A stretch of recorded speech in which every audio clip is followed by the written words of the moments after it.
خانہ کعبہ کے اندر لٹکے ہوئے برتن نما نوادرات دراصل کیا ہیں؟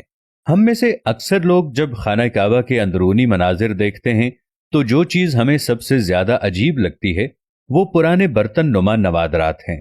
کعبۃ اللہ قریباً 180 مربع میٹر رقبے پر محیط ہے اور اس کی چھت لکڑی کے 3 مضبوط ستونوں پر محیط ہے۔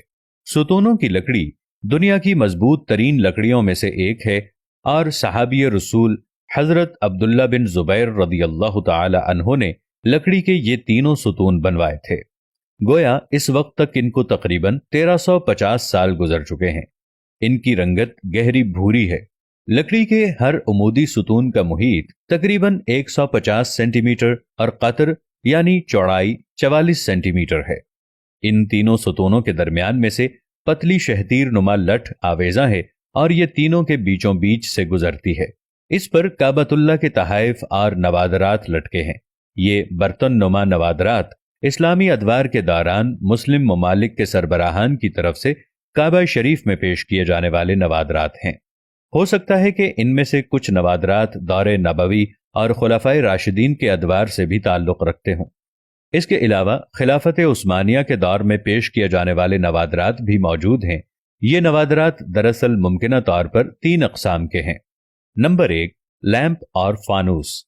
جس زمانے میں بجلی نہیں تھی اس زمانے کے لیمپ یا فانوس کعبے کے اندر روشنی کے لیے لٹکائے جاتے تھے۔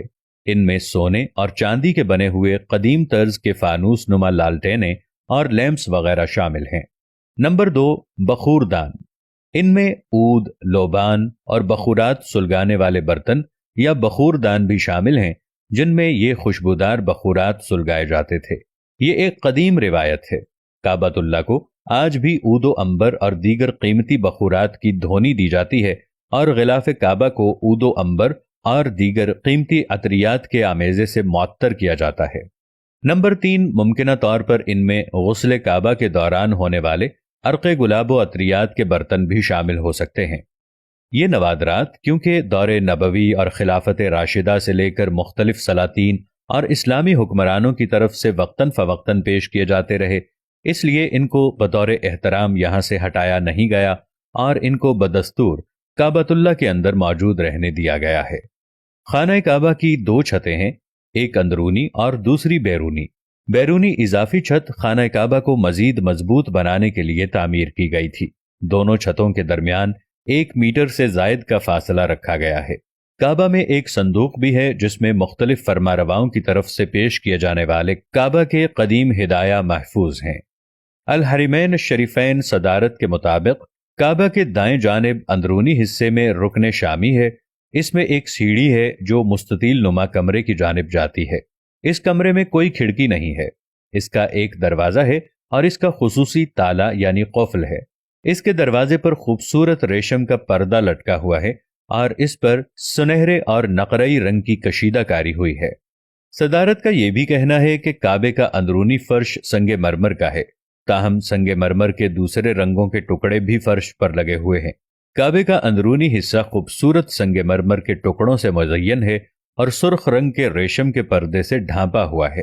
اس پر سفید رنگ سے عربی میں عبارات اور اسماء حسنہ لکھے ہوئے ہیں۔ اسی پردے نے کعبے کی چھت کو بھی ڈھانپ رکھا ہے۔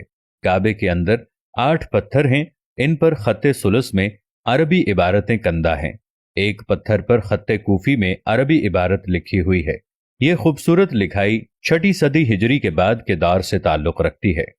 دیوار شرقی پر کعبے کے دروازے اور باب التوبہ کے درمیان سابق سعودی فرمانروا شاہ فہد بن عبدالعزیز اور آل سعود کی ایک دستاویز ہے جو سنگ مرمر پر کندہ کی گئی ہے۔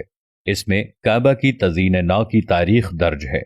اس طرح کعبے کے اندر عبارتوں پر مشتمل پتھروں کی تعداد 10 ہے اور یہ تمام سفید سنگ مرمر کے ہیں۔ اللہ کریم ہم سب کو اپنے گھر کی زیارت نصیب فرمائے، آمین یا رب العالمین۔